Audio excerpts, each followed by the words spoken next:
Your Honor, can I have a programming question for just a moment before we begin? Yes. At some point today, could we please get the occupational therapist, Ms. Hotman, just to respect her time? I don't think it needs to happen right this moment, but by a certain point. I don't care if we take her out of order now. Mr. Davis, do you have any objection? Yeah, I'm fine if y'all like to take her out of order and just go ahead and do that. But I'd like Mr. Rogers to lead that though to start. That is my intention. Yes. Okay. And thank you, Mr. Davis, for your consideration. You bet. So, Your Honor, out of order, if I could call Ashley Hotman, please. Yes, and I'm sorry, I didn't know that earlier, ma'am, or we would have let you get in and out earlier. I apologize. It's okay. All right. Okay, What Mr. is your Rogers. occupation? I am an occupational therapist. Okay. And what educational background do you have for that? I have my doctorate in occupational therapy. And therefore, I presume also a master's and a bachelor's degree? I have a bachelor's. I do not have a master's. Okay. I was able to go straight into a doctorate program. Very nice. Very nice. And then what was your bachelor degree in? Medical anthropology, so Bachelor of Arts.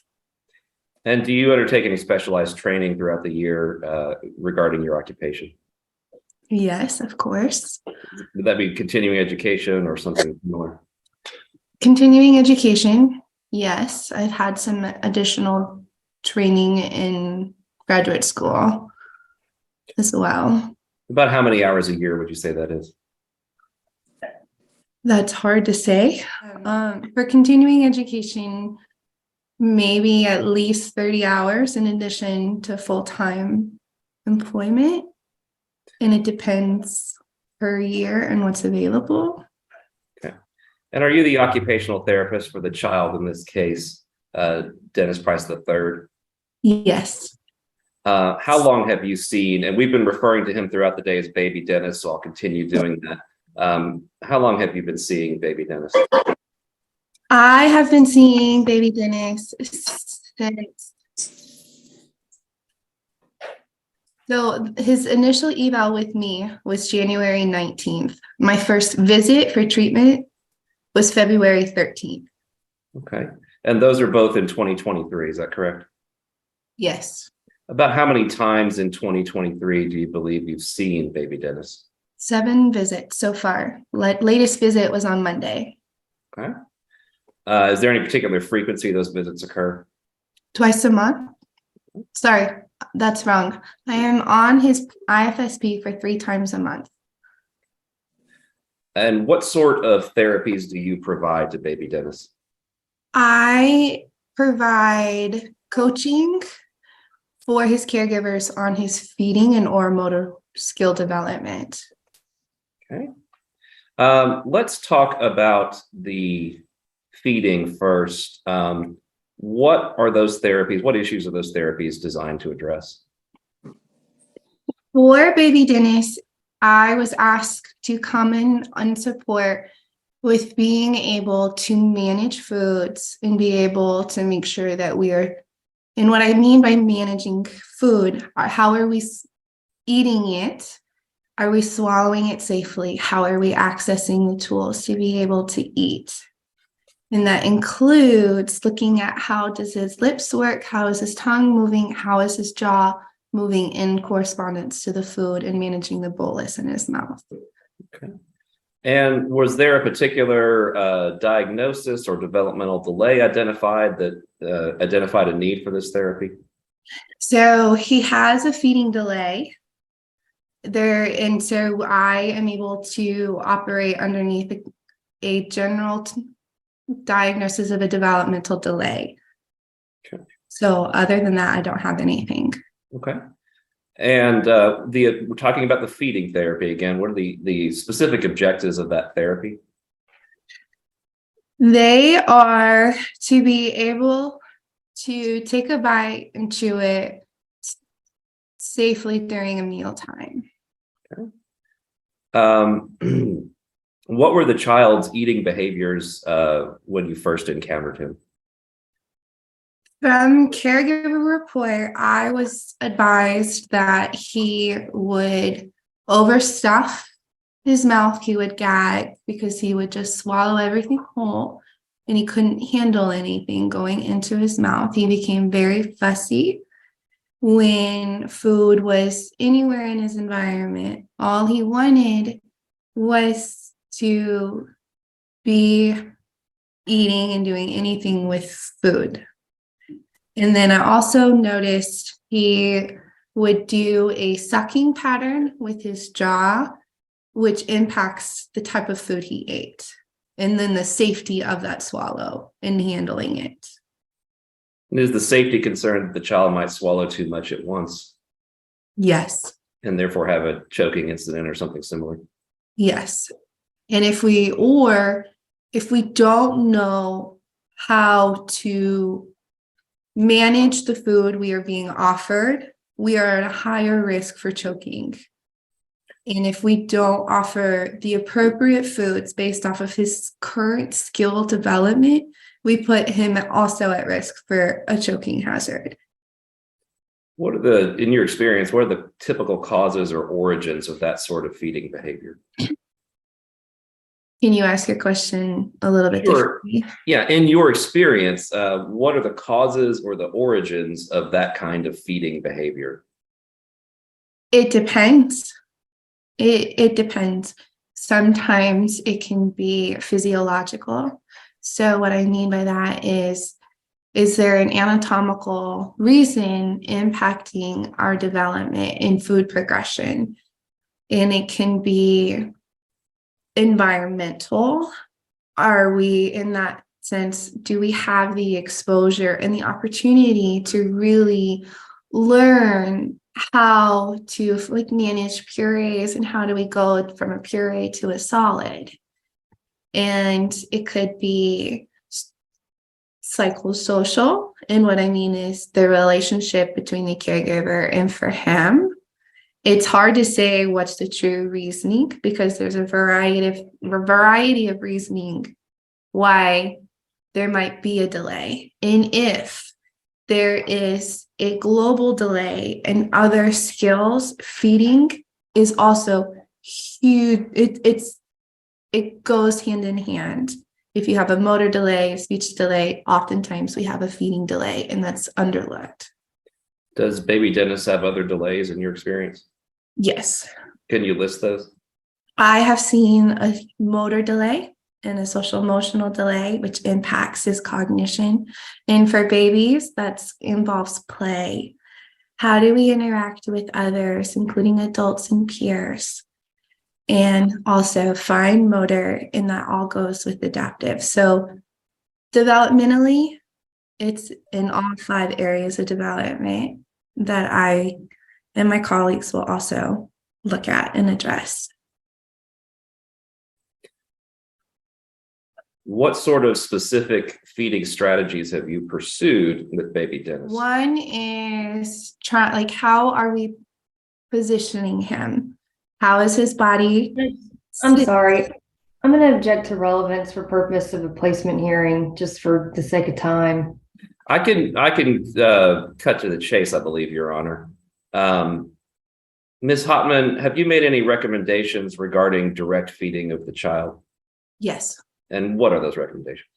So you have to control the pace because we are overstaffed. We prefer to overstaff because we like to have food. We have to have our caregiver pace our baby Dennis. And we also have to make specific recommendations for which foods we offer baby Dennis because he doesn't have the skills to handle things. And if you don't have an background in that, it's hard to ensure safety. So making sure that we have soft for solids, making sure it's soft enough to be able to manage, being able to place things on specific sides of our mouth so our tongue moves side to side, making sure we have an appropriate spoon so that we can self-feed and do it safely with an appropriate amount of food so it's safe consumption. Is self-feeding important in this case? Yes, absolutely. Have you made recommendations that the child not be directly offered food? So the way I'm going to answer this question is it depends on which skill we're trying to target. Okay. Let me put it to you this way. Would it be appropriate to, for example, put food in the baby's mouth rather than let him feed himself? With specialized training or just, I'm talking about more general caregivers rather than something that you would be doing. it's hard for me to answer that given his delay. Okay. But given where he's at without a caregiver understanding what is going on with his development, and we're just doing it to do it, no, I don't necessarily recommend it. No, I think a caregiver is important for him to pace himself because he doesn't have that skill to be able to eat slow enough so that he can eat. And I also think it's huge for him to be able to learn self-feeding skills because it is developmentally appropriate for him to use a spoon and feed himself. Are there other self-feeding techniques that you've worked with baby Dennis on, or is it primarily the spoon at this point? At this point, it is the spoon and the fork. It was transitioning from a specific type of bottle to a straw cup, and he learned that very quickly. And I have observed him being able to pace himself more slowly with drinking from a straw sip cup or a straw sippy cup. Okay. And in the context of drinking from a sippy cup, is it also important that baby Dennis drink himself? Yes. Since you have been seeing baby Dennis in early 2023, what progress have you observed over time, if any? I have seen a lot of progress. I have seen him be able to, it's an emerging skill, so it's not mastered. It's still being learned. He's learned to be able to move his tongue to the side, which is huge to be able to manage harder foods for chewing. He has been able to sit upright. He has been able to sit and wait for another bite without crying. He has also learned to be able to use his upper lip to be able to take food off a spoon. And he's also has the more motor coordination needed to be able to dip, scoop, and feed himself. You mentioned that he's progressed, that he no longer cries between bites of food. Can you describe that behavior as it appeared to you initially? Initially, he would get really fussy if he wasn't fed fast enough. And that I see him at daycare and he is able to wait. You tell him, okay, we have to wait. And we're able to calm down with that verbal prompt of having to wait between bites. And most of what I do know is from parent caregiver reports as to regards how he was before starting. What sort of parent caregiver information did you receive in those reports? I received from just his foster family that he would get really mad in between bites if we didn't feed him fast enough or if he didn't get enough food. And by what I mean by enough food is his definition of enough. In your opinion, was his definition of enough at that time actually too much? I'm not able to answer Let me that. rephrase the question. In other words, do you believe he was eating either too much or too rapidly when he first presented to you?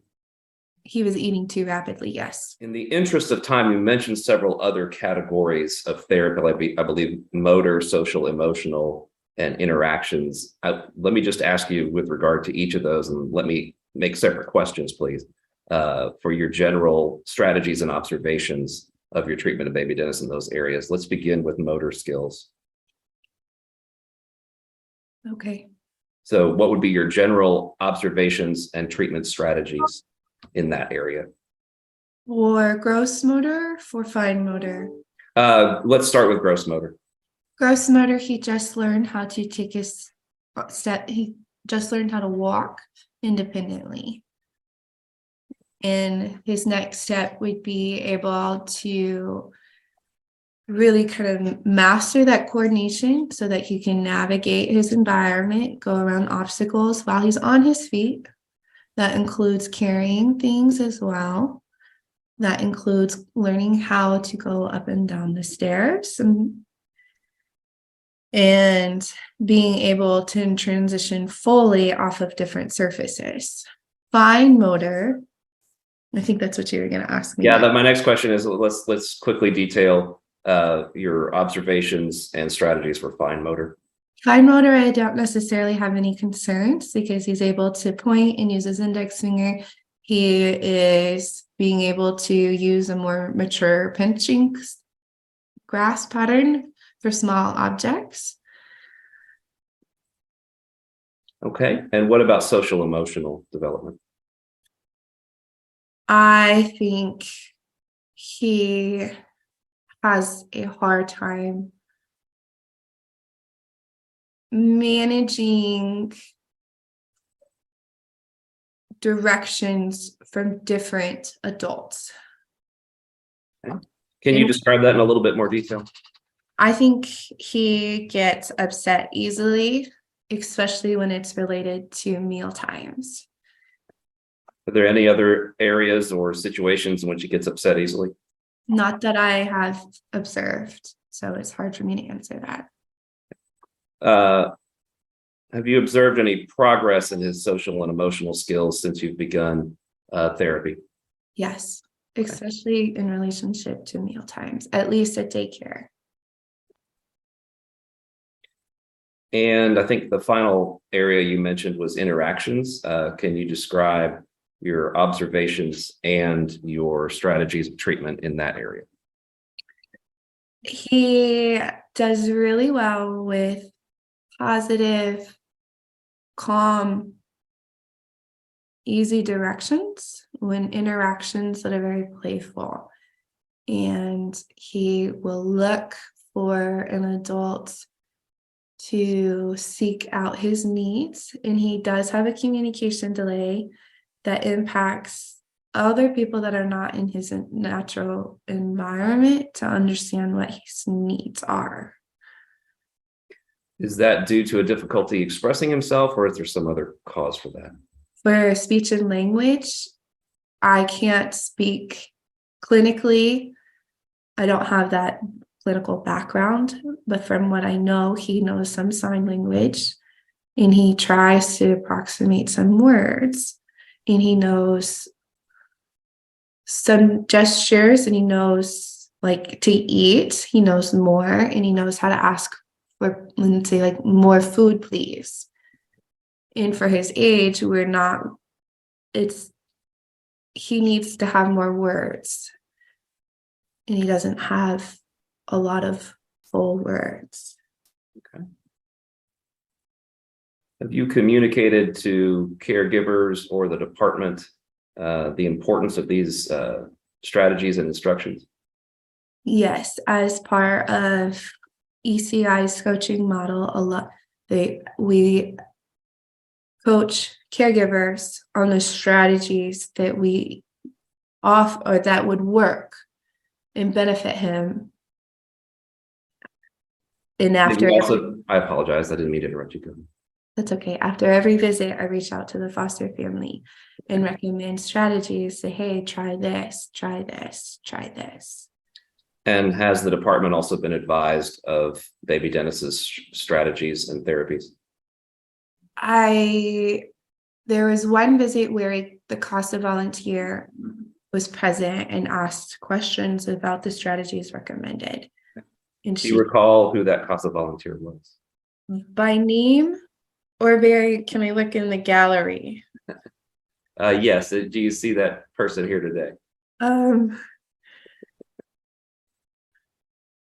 Yes, that's Nancy McDougall. I was like, where is she? Thank you. Ms. Huntman, I really appreciate you being here today. Thank you for helping us out, and I apologize for the inconvenience to take you away from your important work, but I passed the witness. Okay, Ms. Lang. Just real quickly, Ashley, it appears whenever you first saw baby Dennis, he was about a year old. Is that accurate? When I started seeing him, he was 13 months. He's now 15 months. So and then you talked about how he's improved with his sitting balance and postural control for feeding. So was he delayed with his trunk control and postural control whenever you saw him Yes. first? Yes. So how much roughly when he presented for your evaluation, what was the developmental milestone? How old would he have been if you would have been saying, based on how he's performing with his trunk control, he should be this age?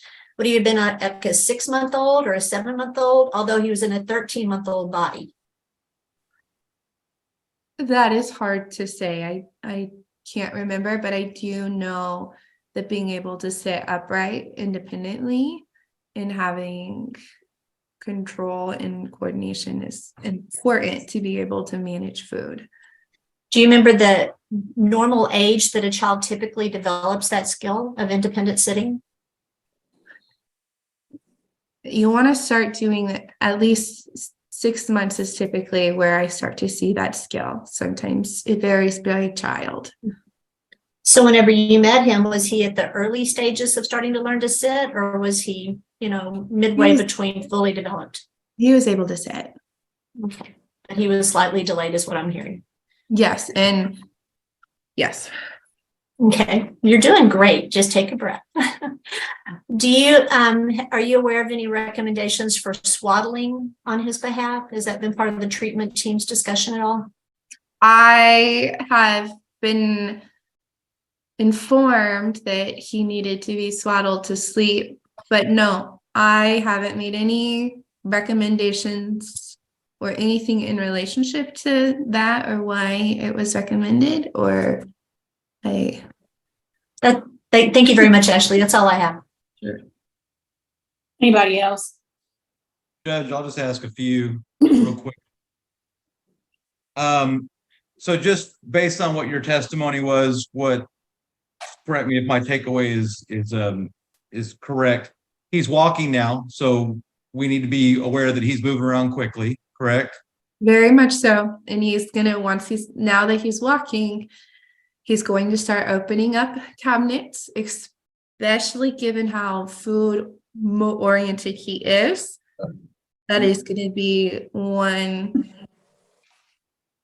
thing to be mindful of, especially now that we're navigating our environment. And at daycare, from my observations, when it's time for a meal, he is at the cabinet, trying to be at the counter, or pulling at his high chair. And he's associated learning that I come and I help with lunch. So I see that every time I'm there with him. So, and he needs some patience when it comes to feeding, because if you don't kind of pacing, he's going to go quick, right? You just keep eating. Yep. And I mean, I don't expect a little guy to know necessarily. I take that back. So I don't expect taught like a 15-month-old to be able to say, yes, this is a great decision. Okay. That's not happening. And baby Dennis needs that supervision and guidance to make safe decisions when it comes to food, because he's not going to know better, and he's so driven, and that's too much to ask of him. Okay, and you indicated that whomever, what I'm taking away from that is whomever is getting placement needs to be, help make him be in a positive, calm environment and be willing to try new strategies, correct? Yes, absolutely. And progress doesn't happen overnight. It takes thousands of repetitions to be able to learn a skill. And that's for a typically developing kid. And when you add in other developmental areas, it can take time. Sure. And it's consistency. And there has to be an openness. It's like, okay, hey, I see this. I see we're distressed. What can I do? And how do I respond, not react? Sure. And I imagine being in stressful environments may make him go to those comfort zones Oh. more, right? Absolutely. Absolutely. And every time our brain is stressed, we regress. We naturally revert to a lower developmental stage because our brain is overwhelmed and stressed out that we can't process things the way we typically can. So an ideal placement, would you suggest, is somebody that has time, used to children, and patient and structured? For what I see with baby Dennis, he's going to need patience, time, consistency, being very calm, because he can get very mad and very fussy, and it can last, from what I'm told, for a long period of time. And that requires a special skill set to be able to push through, because that is gonna, it pushes everybody's boundaries and their own patience. And he responds very, very well with very calm, very patient caregivers. And so he needs somebody that's willing to react quickly when the time calls for it, make changes and adapt to do what he needs to get done, right? Yes. Okay, pass the witness, Judge. Thank you. Anybody else? No, you're on. Ms. Hartman, I know that you, Judge, I'm sorry, Ms. McClure raised her hand. I'm sorry. Thank you. That's okay. Thank you, Judge. Just a couple of quick questions. When a child becomes mobile, I remember my kids were little and I wanted to put them in bubble wrap because you just know of all the bad things that can happen. But if a child is in a room where there's nothing really sharp, nothing that they can hit their head against, nothing that they could harm themselves with, when a child becomes mobile, especially an overweight child, is it good for that child to move around and to walk and to self-direct and explore as long as they're doing so safely? I believe that moving around in an environment is great for exploration as long as we are safe. Okay. And what That's all I have. Oh, I'm sorry, go ahead. I wouldn't make the recommendation of staying put in one room. So I hope that I'm was sorry. what the question was asked. I'm sorry, I didn't hear the last part, ma'am. Oh, I said I hope that, so I wouldn't make the recommendation of keeping a child in one room Yes. by any means. So if that was your question, absolutely not. No, I was just saying, if they were in a situation where there was no harm of danger, is it good to let them move around and explore without having to micromanage every movement? Yes, I mean, how else do we learn? Okay. Thank you very much. Anybody else? No, ma'am. No. Okay, Ms. Hartman, I know that you're not a speech therapist, but do you know if baby Dennis is receiving speech therapy? I don't think so, but I think that the foster family has been seeking that out through private therapy other than ECI. Okay. Okay. So we need to find out why ECI isn't doing speech therapy. Would you suggest that? So I think that they were recommended, called into consults. I don't know, but I can double check. But now as baby Dennis has foundational communication skills, that he's making those interactions, seeking out some of that, then we progress with the language. Okay. So for ECI, or just in general, regardless of now, I think speech therapy would be important, whether that's for feeding or communication language. Okay, thank you. And I know, Mr. Davis asked you about patience, calm, not, being real reactive, questions like that. But the I don't want to call them procedures, but the steps or the things that you've taught the caregivers, the foster parents, these are things that can also be taught to other family members that might also want to have placement with dentists, correct? Baby dentists, correct? So absolutely. So what I'm going to say is that every family is different, and the strategies I recommend is based off of the environment and the skills. And that includes different parents and different caregivers and adapting it to their learning style. And the other thing is that there's a difference in these strategies based off of the model in which you provide therapy. So early ECI, early childhood intervention, is all about coaching the main caregivers about everything that I know so that they can do, because they are with the kid 24/7, give or take the situation.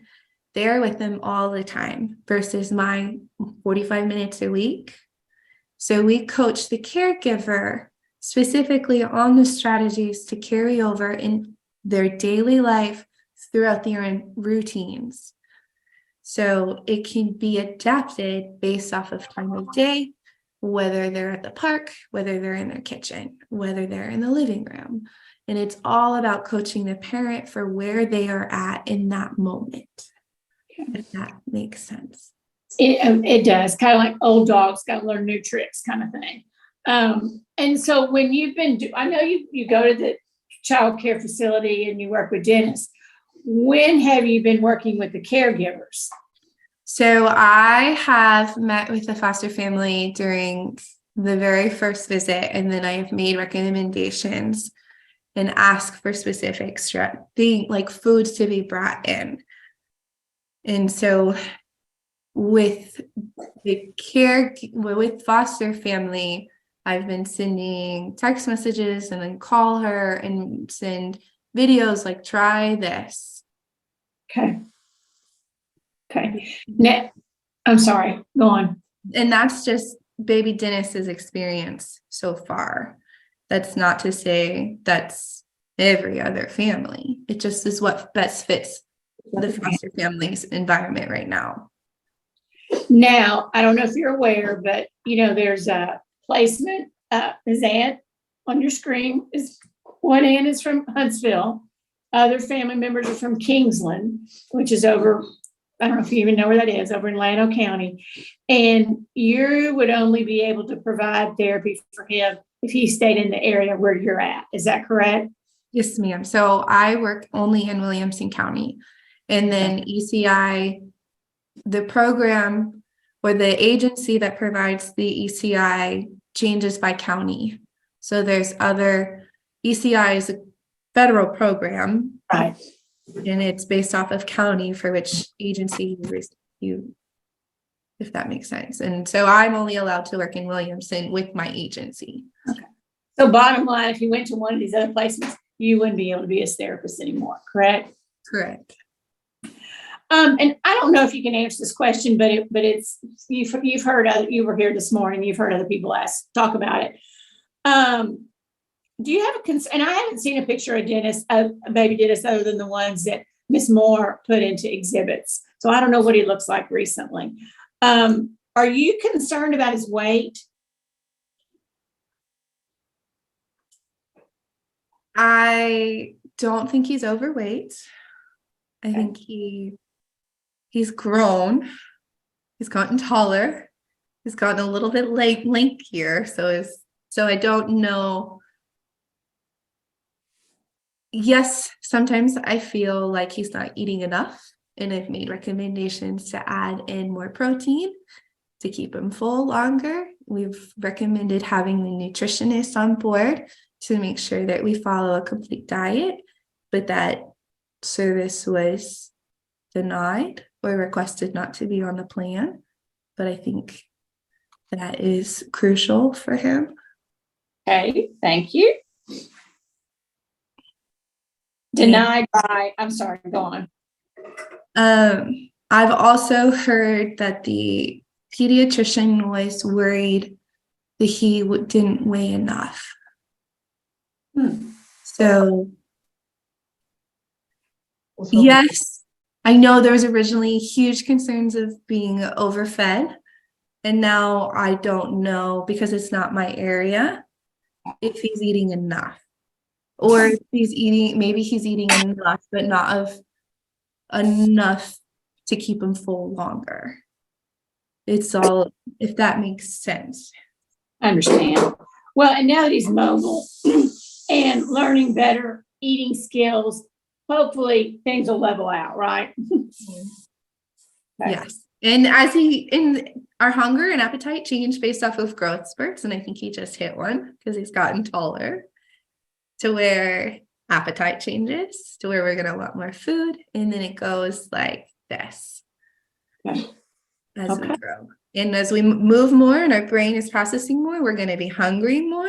And we have to make sure that the foods we are giving him satisfy our hunger and keep us full, versus like, if I was to go and have, like a donut and it's all this sugar, I'm gonna be all amped up, but it's not gonna satisfy anything. So if you have to have, I think it'd be crucial for him to have that dietitian monitor to make sure he's following the best avenue for his own body and needs. You know what? I can order whatever you think we need. So there you go. So thank you, ma'am. Anybody else have any questions? Ms. Hoffman, Ms. McClure? Well, actually, Judge, I wanted to give you a quick update. I just received an update that he had speech therapy today and they did an evaluation. So I wanted the court to know that. And I do have one last question. At this point, I think he probably weighs right now about what he weighed when he was removed, which was about 20, I want to say either 29 or 24 pounds. You didn't see him when he was first removed, correct? No. So you can't really answer whether he was overweight at the time of removal. All I know is based off of caregiver report. Okay. Okay. Thank you. Okay, thank you. Anybody else? No, you're on. Okay. Where are the park? There they are. Okay, Ms. Hoffman, thank you very much for coming. You're excused. You can watch YouTube if you want to, but you don't have to be here anymore. Okay. Thank you. Okay. Okay, Mr. Davis, you were back to Mr. Tovar, correct? Judge. You may begin. Okay, and then how are you related to this case? I'm the CBS caseworker for Dennis Price III. Okay, and when did you start working on this case? I started this case back in September whenever the removal occurred. You've been in it since the onset of this case. Yes, sir. And you had a chance to review all the home studies that have been conducted in this case? Yes, sir. Dennis, baby Dennis, came into the department's possession on or about September 7th, correct? Yes, sir. All right, and then during that time frame, Ms. Moore had submitted to a home study, correct? Yes, that's correct. That was completed in September? Yes, it was completed around, I want to say, it was completed, around probably on November 20th, and then approved by the department by 10/17. Completed September 20th, approved by the department 10/17. Yes, sir. Right. But since that time, baby Dennis has still remained in placement, correct? That's correct. I mean, expedited placement was ordered by this court back in like September, October, right? That's correct. Okay. And since things had occurred, this case had been essentially placement had been postponed at least once in February again. Okay, because we thought we had an alleged father out there, right? That's correct. Now, did the alleged father come to CPS, or did somebody from Carrie's family bring him to you? He did reach out to me through text message after Becky had given me his number, and I did reach out to him and try to coordinate a DNA test. So that was that the first you'd ever heard of him, was when he reached out to you? The first I've ever heard of him was an inkling from Miss Dyer that he potentially could be the father, but it wasn't confirmed until around the hearing. And then Ms. Dyer got him to get in touch with y'all, right? That's correct. Okay. And then we were here early February, and he was, wanted to see if he was the father. He was really concerned. It took him until what, March 25th to take his test? Yeah, that sounds about right. Right, and then we delayed it again, right?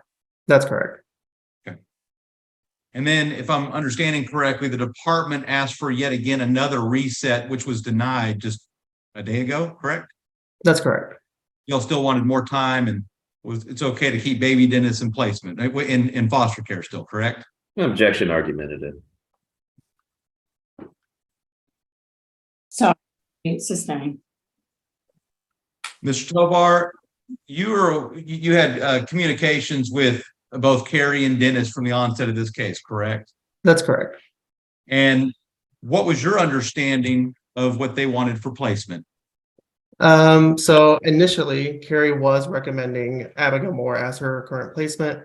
However, on around 9:20 in the case, Carrie did meet with me privately in the office at the Burnett DFPS office, and she had shown me bruises all up and down her arms and told me that everything in the affidavit was correct. I asked her if she would like to file a police report or allow me to take pictures. She denied it. She stated that she wanted to recommend Jamie as placement initially, but that she was scared of Dennis and that she just wanted to make him happy because she didn't want him to try to either kick her out or make sure she could never see her baby again. Okay, so when did Jamie get in touch with you guys for placement?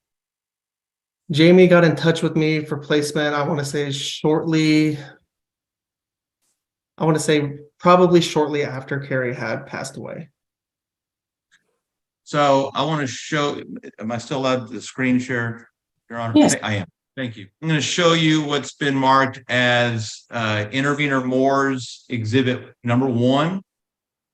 This was a email sent to the court by Carrie. Have you seen this? I don't think this looks familiar to me now. You've never seen this, which was filed in this case. It was actually filed in the records of this case. It doesn't look familiar to me now, but potentially I have. I do read hundreds of thousands of emails a day. Understood. So would it surprise you to learn that Carrie had filed something with the court stating things such as, I'm hoping to expedite placement to an aunt that lives 3 hours away, correct? No, it wouldn't surprise me simply because that she stated to me she was under duress and wanted to make Dennis happy. And okay. But you didn't know that at this time, right? Let's see, not at this time, no, not until about 5 days later. Okay. And then she was worried about her baby building relationships with complete strangers, correct? Yes, she was. And she was asking for the baby to be placed as soon as possible, correct? That's correct. All right. And then show you what's been labeled as Intervenors Exhibit number 7. This, do you recognize this was a group text with you in it, right? Yes, I recognize this. Okay. This was sent on about October 3rd, correct? Yes. Okay. Again, this is after you say that you met with Carrie, but she again is indicating to this whole group that since Abigail's passed the home study, can we not do placement right away? Correct?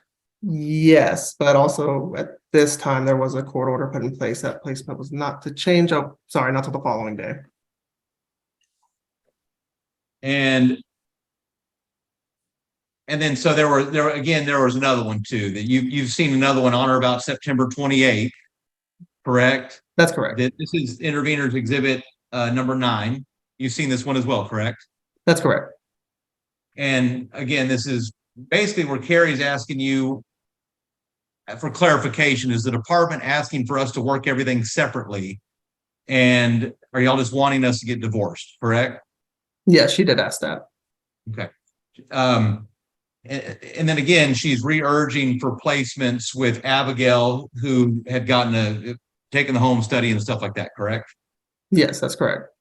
Okay, I'm going to offer in Intervenors Moore's Exhibit 9, Intervenor Moore's Exhibit 7. Judge. I'm sorry, what about 1?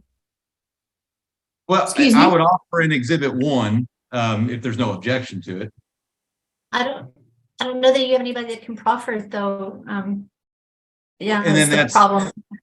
That's why I didn't offer it. If there's going to be an objection, I'll call somebody else that can do that. I don't, Uh, So just 7 and 9, correct, Mr. Davis? I'll waive my objection, Your Honor. I mean, he's going to have to call your clerk to testify to that. And I don't see a need to bother Angelica, so we're fine. Okay, well then offer in one, Your Honor. Any objection? No, Your Okay. Honor. Intervenor Moore's 1, 7, and 9 are all admitted. Mr. Tovar, you claim that Miss Moore was, or not Miss Moore, sorry, Miss Price, Carrie was talking to you privately and saying these other concerns, correct? That's correct.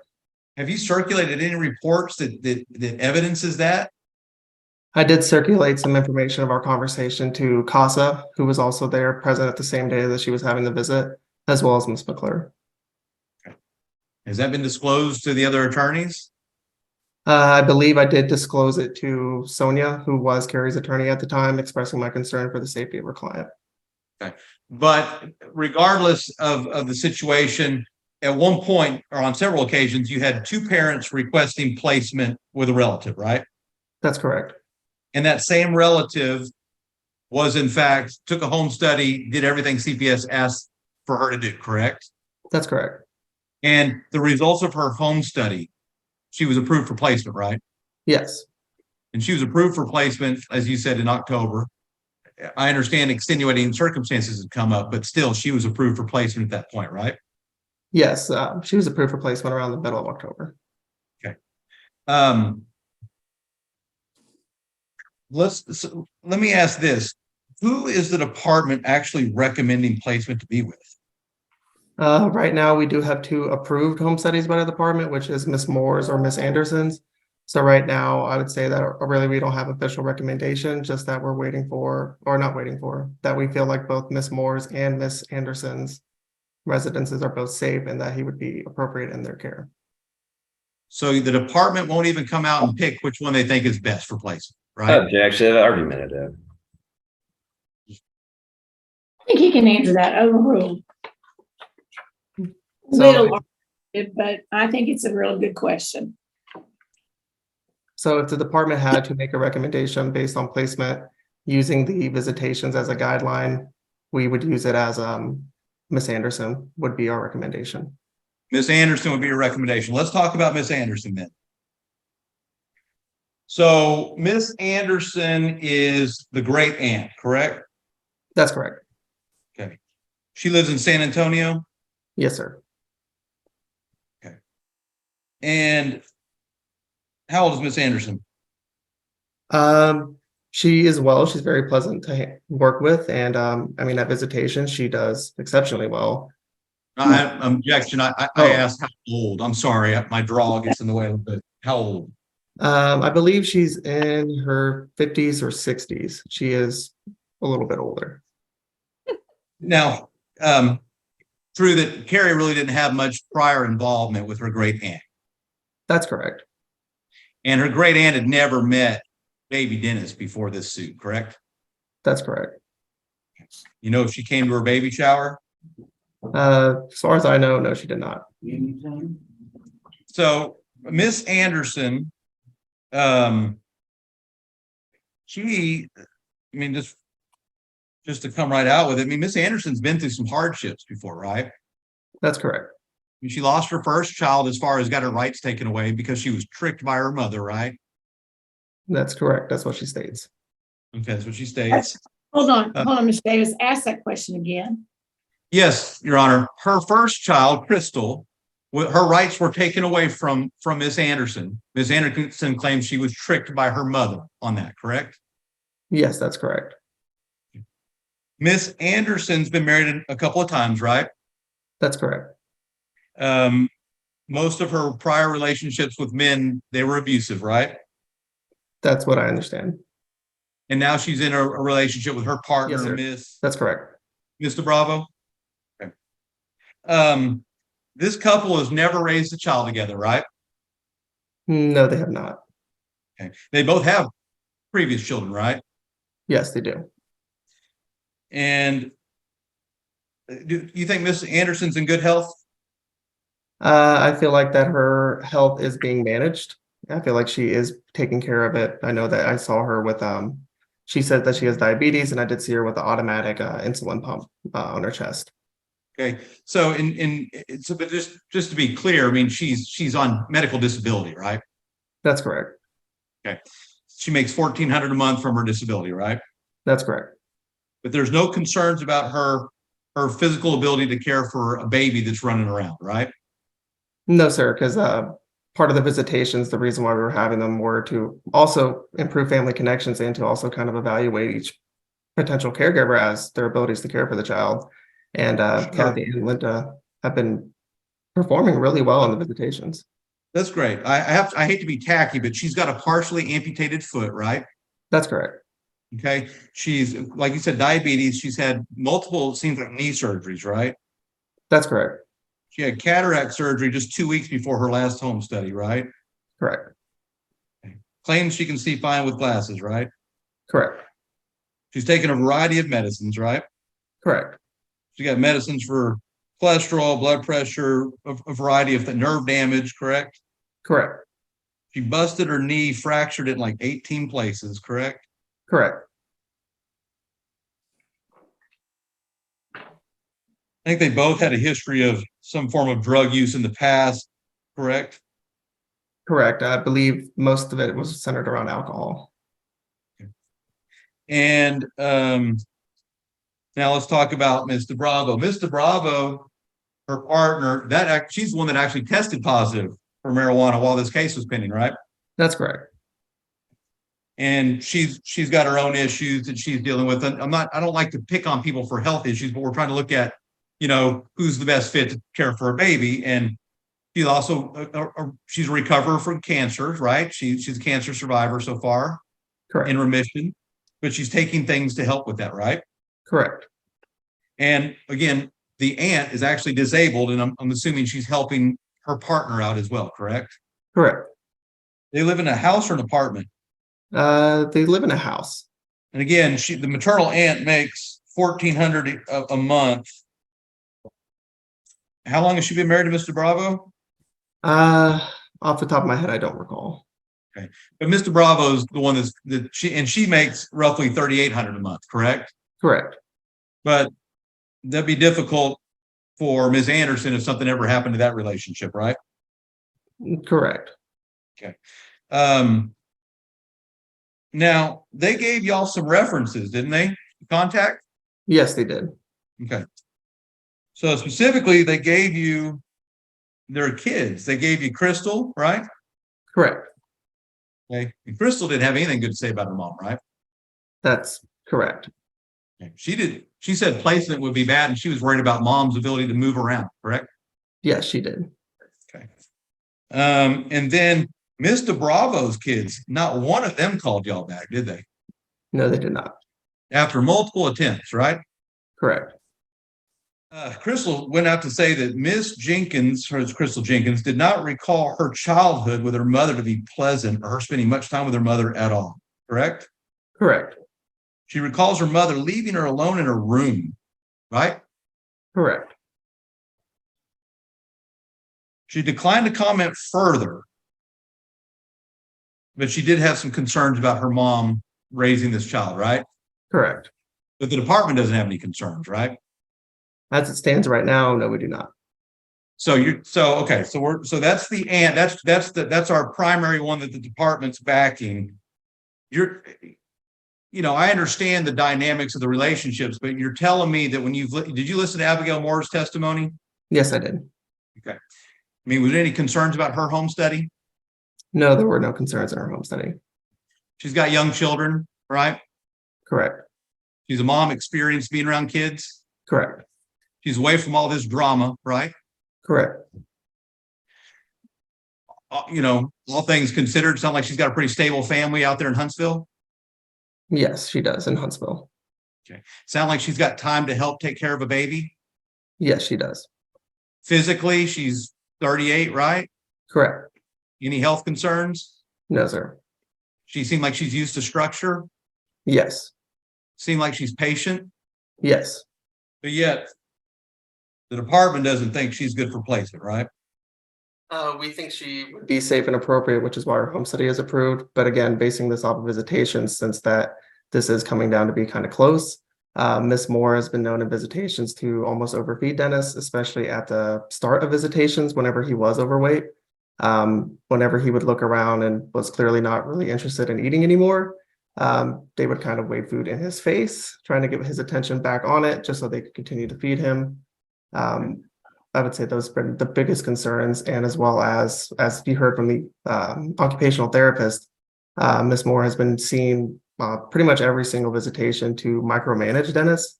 He'll try to walk around the room in order to explore, pick up objects, put them in his mouth, or do whatever, babies do.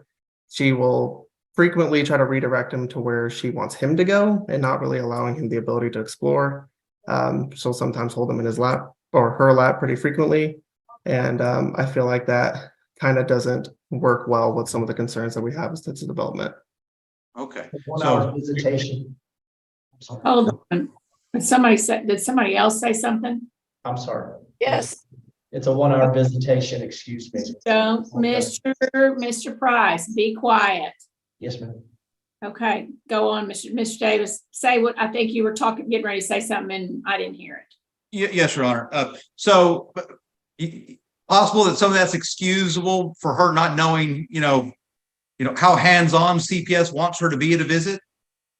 Yes, I would say at the very beginning of visitations that is excusable. However, we were still seeing the same behavior after around 9 visitations at that point, which we felt like was concerning.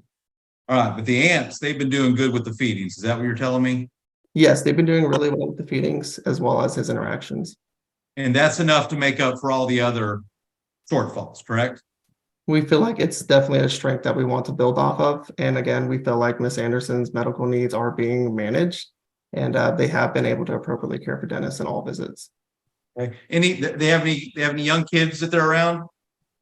Occasionally they mention that they do have their grandkids occasionally come by, or other family members bring their kids by.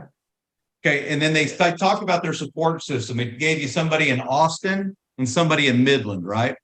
That's correct. Okay. But their kids won't call them back. But those are the 2 support system people they gave you, correct? That's correct. Okay, so now let's talk about, so if if the department had to pick the next one that y'all would want placement with, so you got Jamie and Abigail. Who is the department recommending?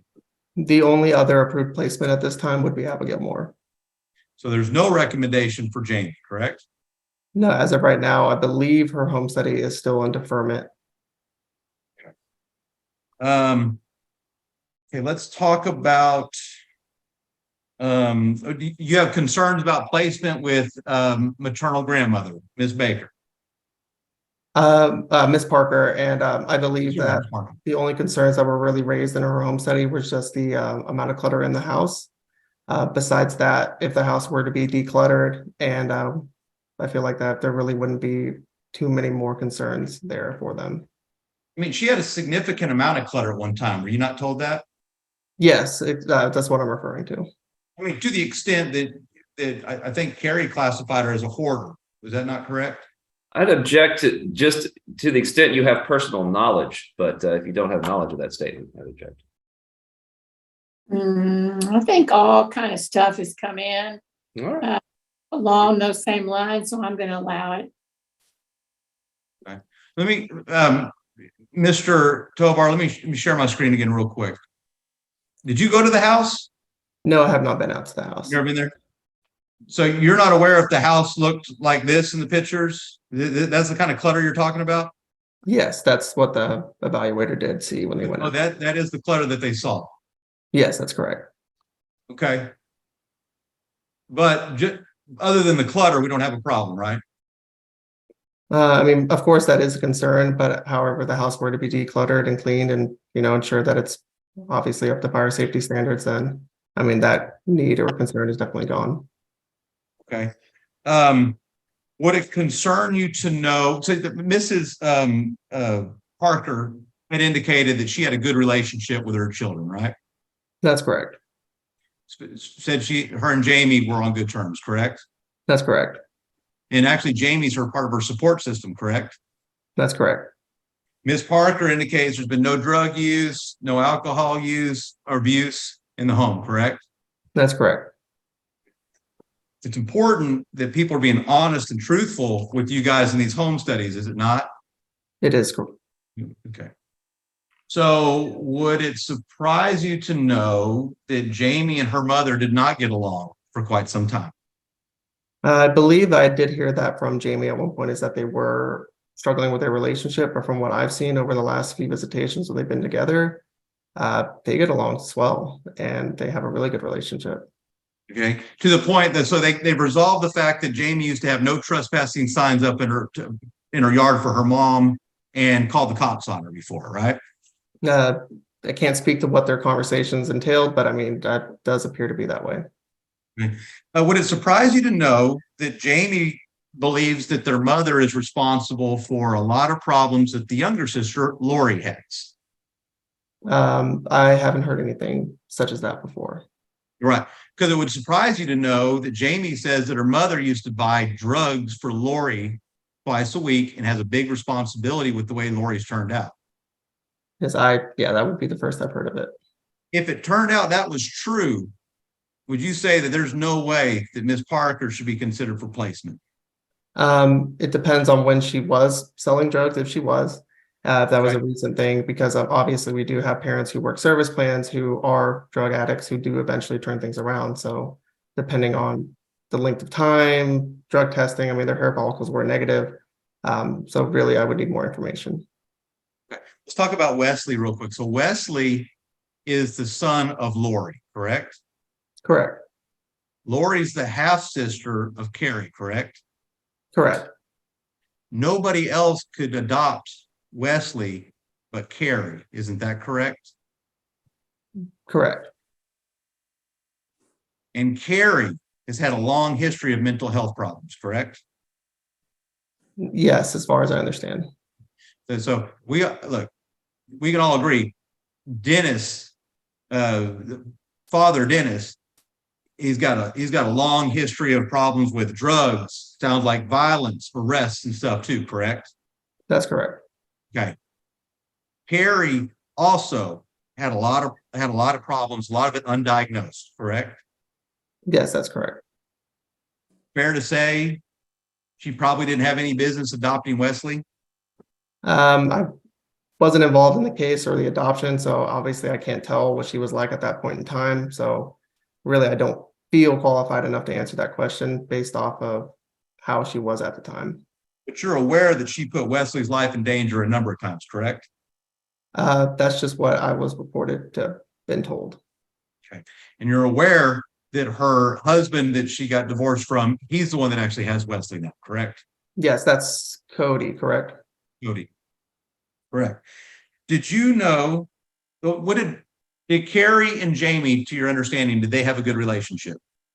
I know that it was strained according to Carrie, but I know that Carrie did tell me when she did meet with me at the office that Dennis had told her, as well as Nancy, that it is either my family or your family. You cannot have it both ways. So you either need to cut ties with your family or you cannot be in a relationship with me or part of my family. So it seemed like to me, from what Carrie told me, is that she had to separate ties with everyone in her family. And I know that given the situation she was in, I feel like that really put a lot of strain on the relationship she's had.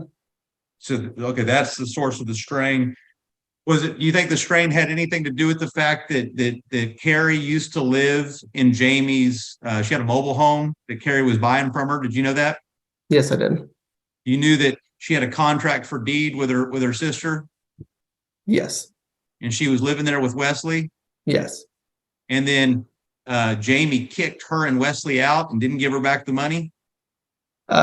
Yes, I did hear that she did have to leave the residence, but I'm not familiar with the fine details of it. Okay. And y'all indicate that Jamie's got some kids, right? Yes, that's correct. Didn't one of them have a drug issue? As far as I read it, yes. Okay, but y'all don't put that in your home study, but Hope did, right? I just heard it reported as that way, yes. Okay. And so that's who she kicked Carrie out of the house for, so she could put Hope in that house, correct? That is my understanding of it. And it was a meth problem, right? That's my understanding. You're aware, did I ask you about the baby shower? Are you aware that Carrie's own mother couldn't come to her baby shower because of the feud with Jamie? Yes, I was aware. We heard about it earlier. Did y'all check out everybody else on Jamie's support system? Because she said it's her mother and her stepdad. Those are her biggest supporters. And then she had one other one, correct? Yes, she did. Okay. Who was that? Off the top of my head, I can't remember, but I do remember a third individual. I want to say the last name is Seville, something like that. Does it sound familiar? That does sound familiar. I believe I reached out to her for a reference contact.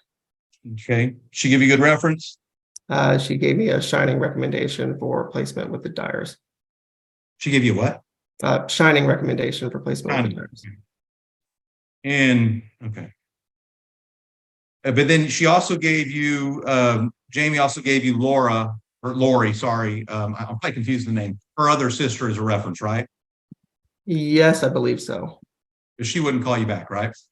No, I was unable to get in touch with her. Are you aware of any legal issues that the other caretaker had with anything come up recently? The other caretaker, you mean? I'm sorry, the other support system person, Miss Seville, I guess I'm probably pronouncing it wrong. Are you aware of anything else? No, I'm not aware of any sort of legal action. Are you aware of any sort of controversy that came up with her? How about that? No, I'm not familiar with it.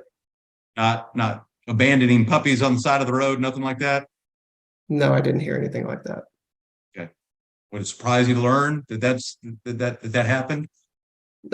Obviously, yes, of course it would. Okay. Jamie left her home with her mother when she was 17, right? I believe that's correct.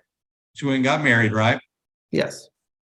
Would it surprise you to learn that she said that there was also that her stepfather was abusive to her? I believe she's told me that or reported it in the home study at one point. It's not in the home study. Your home study indicates there is no history of abuse and they have a great relationship, right? Yes, I do recall hearing that from someone at some point. Okay, but I didn't see that in my supplemental report. Did you make a did you correct that?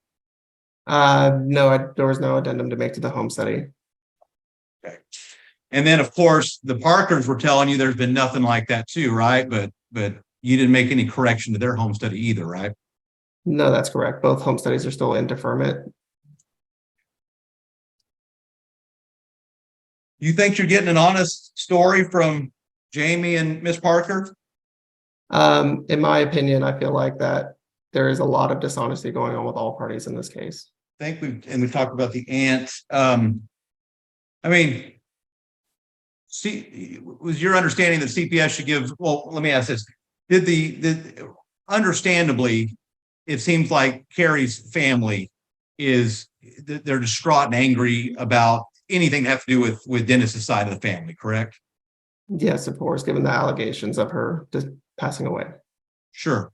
But isn't it consistent in the reports that none of them really have had any association with Abigail?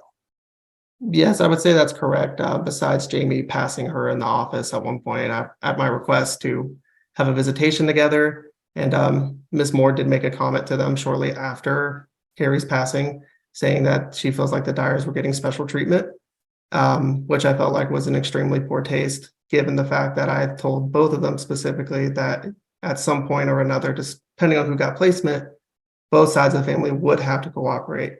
And that was going to be a non-exception. So not even maybe a minute or two after that, she makes a comment such as that, which obviously offends Jamie to where she felt like she had to leave. Right. Well, and I understand where you're coming from. Y'all are very defensive about everything on this, and I get that. But here's the thing. You're not mentioning the fact that Carrie's side of the family is saying they don't want Dennis to have anything to do with the other side of the family. They're going to get restraining orders and keep them away, correct? Yes, that sounds correct. I think they're all vindictive and they're coming after him, right? I wouldn't say they're all vindictive, but I feel like they're definitely very hurt by the. That's what they're saying, right? They're saying they think that the Price family is vindictive and they're going to come try to do something, right? Yes, and as far as I understand, that Miss Price, Nancy Price, has actually confronted the Parkers at one point and ran them off the road. And I've got no reports on that, and you heard that from who?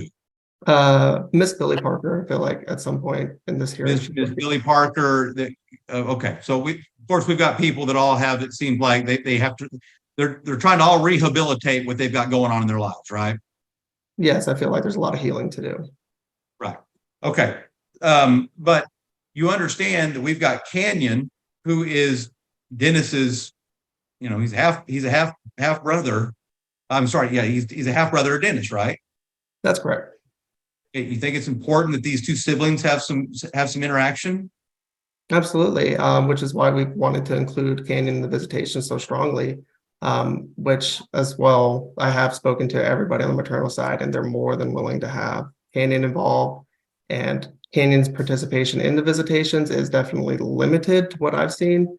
I want to say maybe he'll interact with baby Dennis for maybe 10 minutes, and then Abigail will typically take baby Dennis and kind of interact with him solely, while Canyon will sit at the other end of the room on his phone or playing with something else, or kind of just either that or staring at the wall. Okay. Fair to say that probably the only one that can help facilitate these relationships working is somebody like Abigail that has not really been involved in the drama? As far as I understand from what I've heard, is that Abigail is a little bit or in some way involved in the drama with Canyon and her relationship with her mother and her father, and really the whole side of her family. Okay. So the solution is what? No interaction with Canyon? Is that No, what absolutely not. CPS is more than willing to facilitate whatever visitations need to occur for Canyon. I understand I'm not willing to put anybody in a position where they feel like they don't want or feel comfortable having contact with one another. So if I had to pick up Canyon and make sure that he was able to see his half brother, then I would, because I feel like family connections are important. But at some point, this case is going to be over with, right? Yes, that is correct. Sorry, the case is going to be what? Over with, I'm sorry. And then, of course, the other big element on Jamie's side is her husband went to jail. He was charged with murder, and I understand it was pled down in some way, but he went to jail for 9 years, right? Yes, that's correct. Okay. He's on probation for like another 12. Correct. Got married like 3 times while he was in prison, right? That's correct. And then they live in a home that really they don't own. It comes with the job, right? It's as long as they're working there. Yes, that's what I've heard. And then both of them work, right? Jamie's working now too, right? That's correct. And so is James, correct? Correct. I'll pass the witness, Judge. Thank you, Ms. Davis. Ms. Lane. Thank you, Judge. Raphael, I want to back up just a little bit, if you don't mind, and connect a few dots with you as the CPS representative today. Mhm. So the actual first interaction with CPS was around April 12th, whenever there was a call in. And did they start like an FBSS at that point in time? Do you know? You would not have been on the case, but I know in your case record, you're aware that they had 2 referrals to CPS before they ultimately wound up with the removal. You're aware of that, correct? Yes, I am. Okay. And the first one being in April 12th of 2022. And then again on August, it'd be August 29th of 2022. And this is after the baby was born, correct? Yes, that's correct.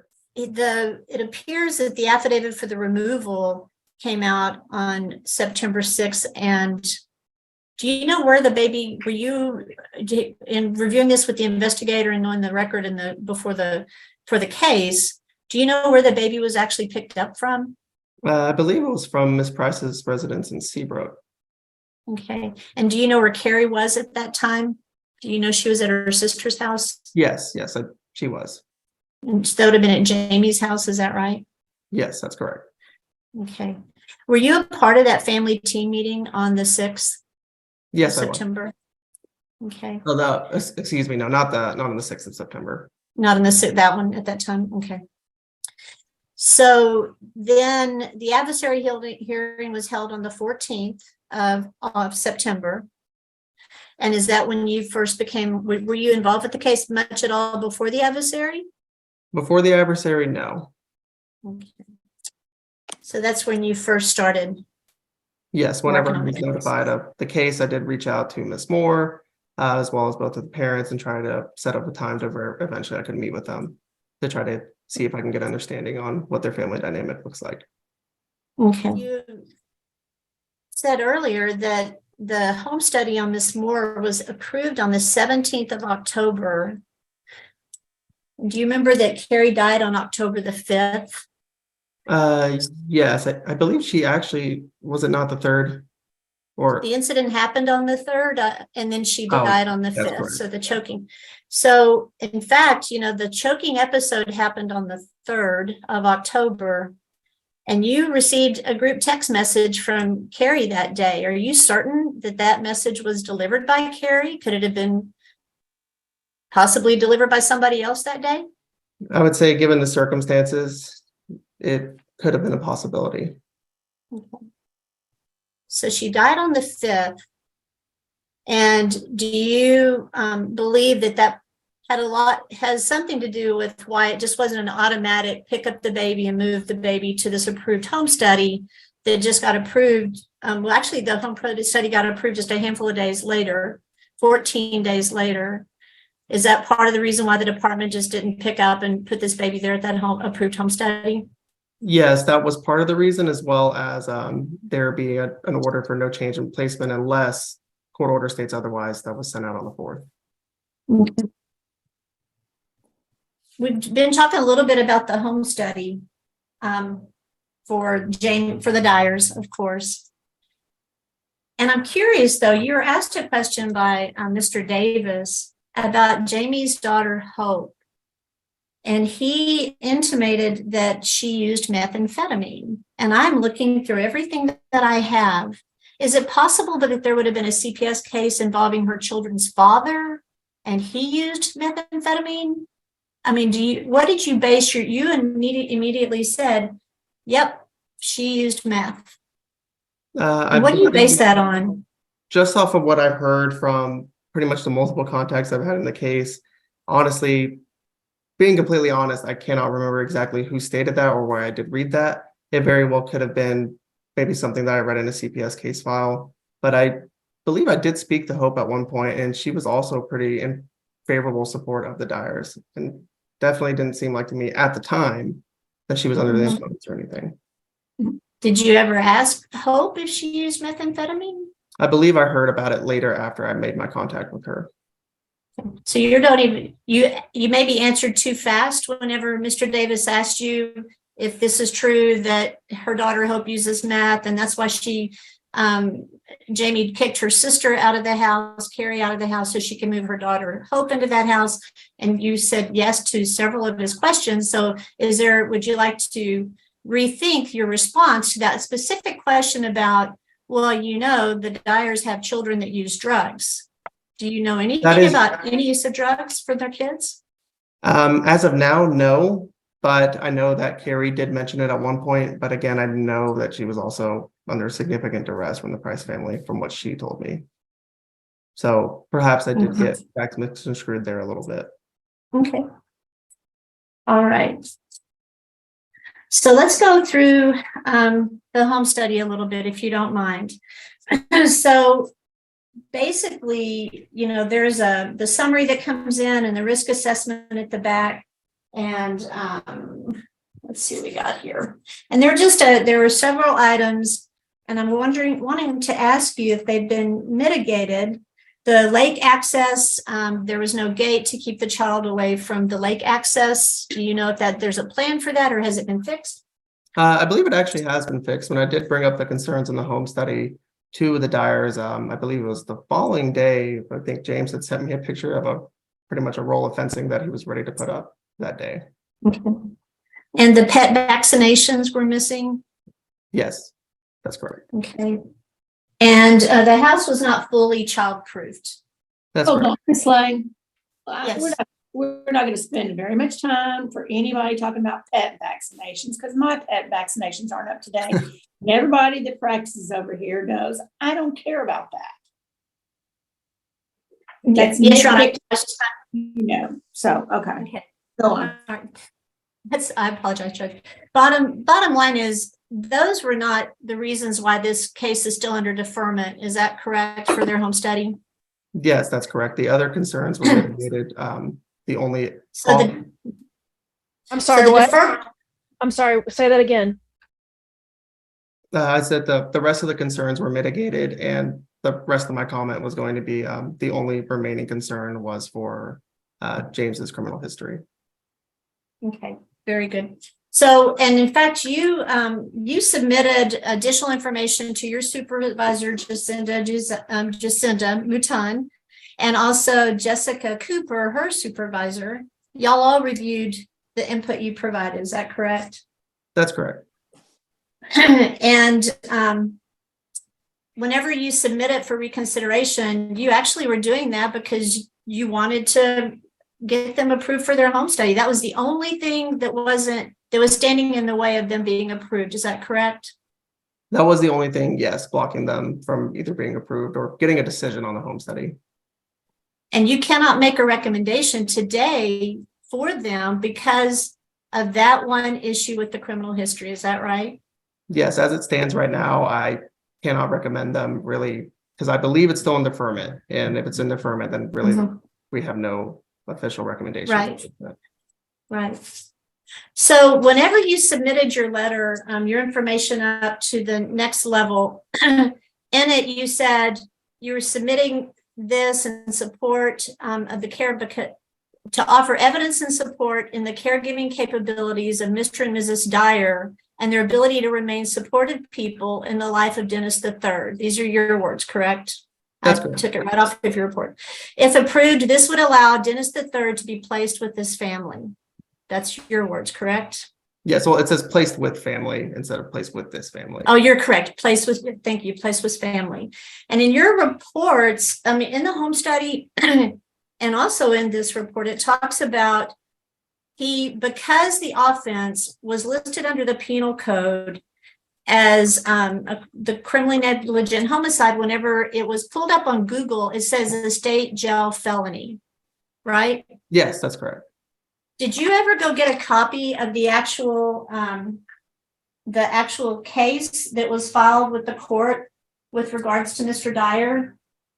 I did not get a copy of the actual case. I have the police report, and I know that it was eventually pled down to misdemeanor.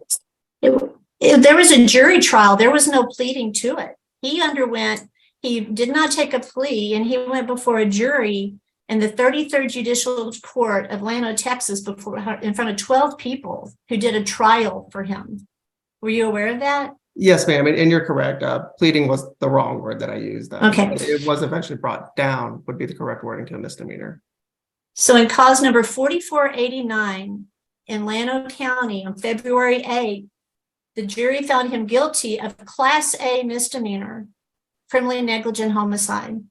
And it says there on the judgment, you didn't go and get a copy of the judgment and send it to the people reviewing at the next level. You didn't know to do that, right, Raphael? That's not something you typically go and do, right? No, I was unable to get a copy of it, just the police report. So based on this, the offense is not a state jail felony. It was a Class A misdemeanor based on the judgment that the jury gave him, and it was entered into court. And the sentence for that was 1 year confinement in the Llano County Jail and a fine of $3,000. I don't know if you knew that, but for that jury trial, that's what that was. Now he's told everyone, and Mr. Davis reminded us that he went down to prison, and he went down for, I believe, 9 years and then wound up on parole for a while. Were you aware of another charge that he had in the background at the time of the incident of that unfortunate accident with his wife? Yes, I believe that was, if I'm thinking about it correctly, I believe it was an assault charge against the cousin, or is it a different charge? How about a burglary charge? Yes, second degree felony? Does that help refresh your memory a little bit? Yes, that's correct. Okay. And did you happen to go get the judgment on that one? No, I did not. Okay. And so basically it was a deferred adjudication for 6 years on that. But because of this other one, this new incident with the wife, that triggered a revocation of it made him get adjudicated. And his maximum sentence was 20 years. So did you, when you were reviewing his criminal history and explaining it to Jacinda and explaining it to Jessica, and then it getting articulated up to the higher levels, were you able to clearly explain the legal process of what happened with Mr. Dyer's case? No, ma'am. Honestly, when I did hear that it was brought down to a misdemeanor, that's also surprising to me. So I did my best in order to try to articulate it to upper management, but I'm also not a criminal defense attorney, so I did try to do the best I could. Right. And to say that it was brought down, I mean, that's exactly somewhere in that legal process of the jury. That's what the jury was asked to make a decision on, and that's what they did. They were asked to decide on a Class A misdemeanor. They can't reduce a charge. So, and then based on, your urging and asking for further review, there's actually a term you used. What was it? A risk assessment review since the home study failed? The kinship safety evaluation. Okay. And so is that what got kicked up for review, or they were doing a risk assessment in the higher levels of CPS when they were looking at this? Well, my role in the case was to complete the kinship safety evaluation and then send it up my chain of command for them to review and take that and then either approve or deny the home study based off of that. Okay, I understand that now. So if this deferment comes back and they come and they say, we're good to go, maybe they understand now that it is not in the policy, it's a state jail felony evidently per se excludes people according to the report that was provided by Mr. Rogers. So now it's no longer a state jail felony and they approve it and send it back. Would you still say that if approved, this would allow Dennis to be placed with family, and they could then now be more of a upfront, able to be recommended by the department, although you're not able, and we respect that. We understand you can't make the recommendation. But would they be in the queue now with Miss Anderson and Abigail? If the home study were approved, then yes, they would be essentially in the group with the other approved home studies where the department feels like it's safe and appropriate. Okay. So as a part of reviewing and getting to know the Dyers, you received a number of letters of recommendation on their behalf. Is that right? I did. Reached out to several different references for them, and I, based off of that and how many good things people had to say about them, it seemed like to me that they were very plugged into the community and very well liked by everybody I contacted. So there were some cited in the home study, but I was interested to see that there were probably another 11 more that were not. I mean, there's that many more than the ones that were in the home study. Do you remember reading those? One from the chief of police of the Marble Falls Police Department? Yes, I did read about those. I asked for the Dyers to provide me a separate list of references that were non-family, just so that I could try to make my own attempts to get more of an insight into what their family looks like from people in the community.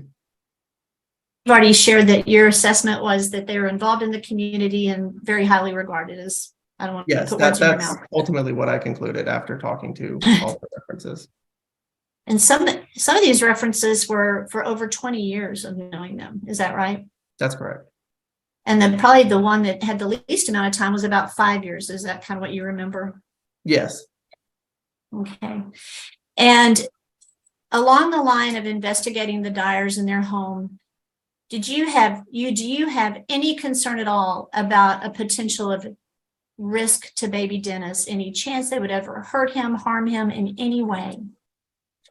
Based solely off the visitations from what I've seen, it seems like Dennis is honestly probably more attached to Mr. Dyer than he is to Jamie. He's attached to both of them, but Mr. Dyer is willing to get on the floor. Dennis will crawl over on top of him. And I mean, they play music, they dance, and he laughs for really forever, almost the entire visit or most of it. Based solely off of that, I did not personally see any concerns. However, the department still is concerned about his criminal history as being a risk. To understand. But you, in interviewing people, his children and all the collaterals you found, did anybody along that line ever tell you he's a scary man? I've been afraid of him. I've seen him with a weapon. Anything that would tie into the department's fear for a potential risk based on his criminal history? No, I've had not a single negative reference for him. I really feel like everybody gave pretty amazing recommendations. I think it was one of his past employers. I think it was actually his boss said something along the lines of he's the perfect one to raise America's future youth, I think is what he stated somewhere along in that regard. Wow.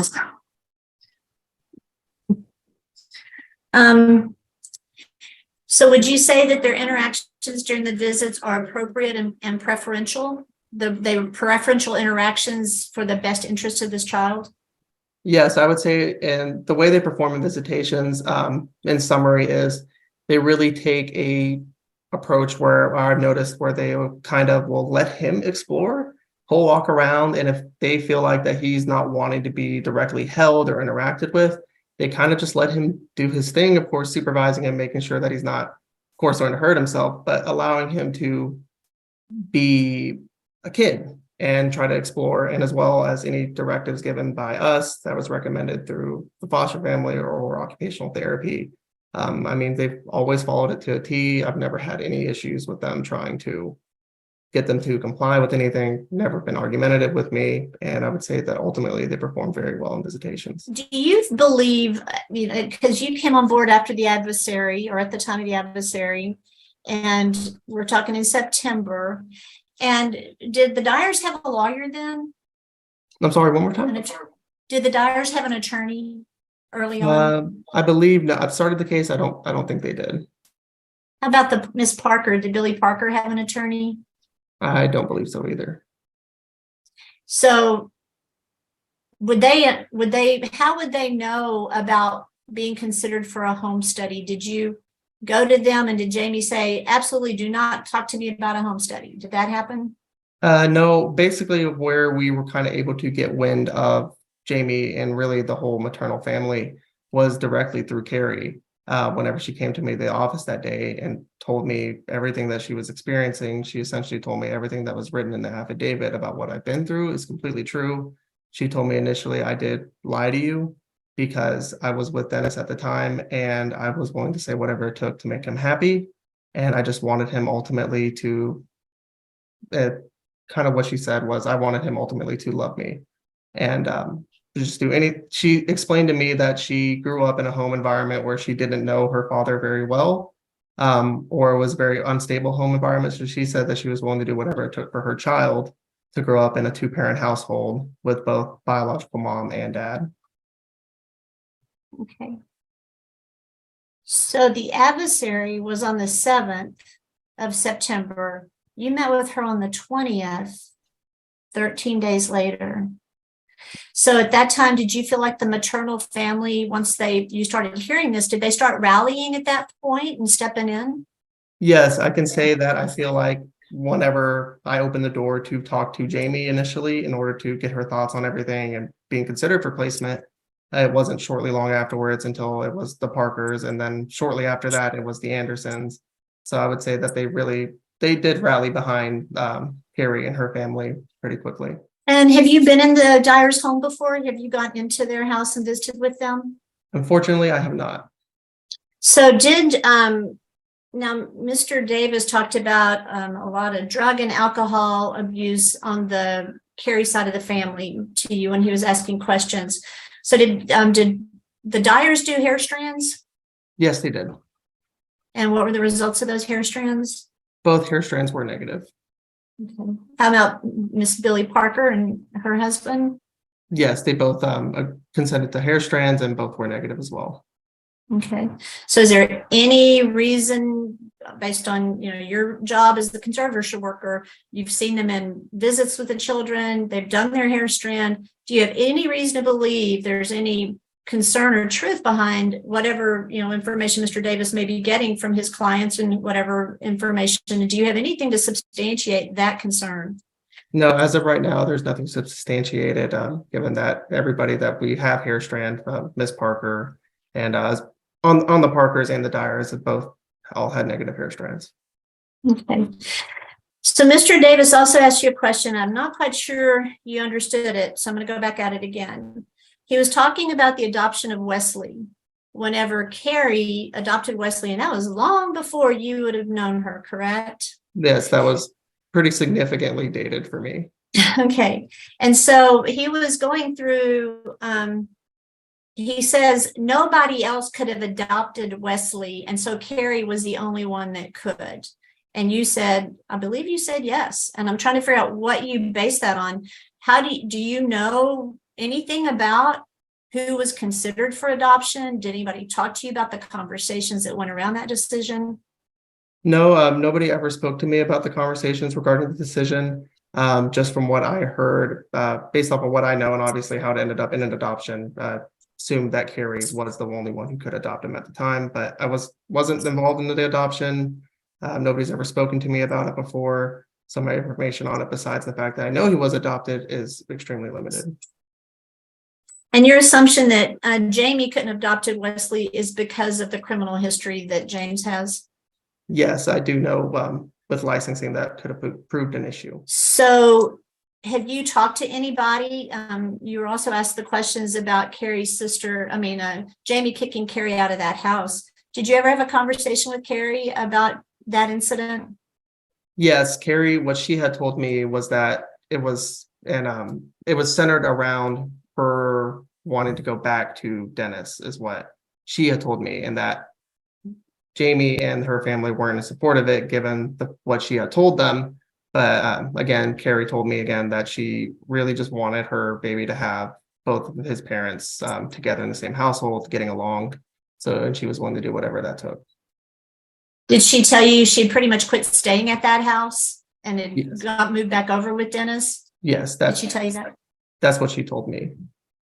So did she tell you that Jamie had asked her to keep it secure when she wasn't there because Carrie would go off and leave it unlocked and it wasn't secure? Did she tell you about that? No, Carrie didn't mention anything like that to me. Just mostly what she had told me, that it was centered around her relationship with Dennis. So would it surprise you if Jamie felt like she had property she needed to protect and Carrie wasn't staying there anyway, so she went and changed the locks to keep other people from coming and going on the property? Would that be logical to do? Yeah, I think it's logical, and that would be the first I've heard of that information. And you know that Jamie and James own that house, right? Yes. Because we had testimony that Carrie was trying to buy it from them. So that house is still there, right? Yes, that's correct. So the house on the ranch, sure, it belongs to the people they work with, but they have a home, correct? Yes, they do. Okay, I pass the witness, Your Honor. Judge, can we take a mid-afternoon break? Yes, yes. And Ms. Trinidad, if you can put the lawyers and costs in a breakout room real quick. Ms. Greenlaw, how long do you need? 10 minutes. 10 minutes? Okay, we'll be back at 3:40. But let me go to the breakout room with the lawyers real quick.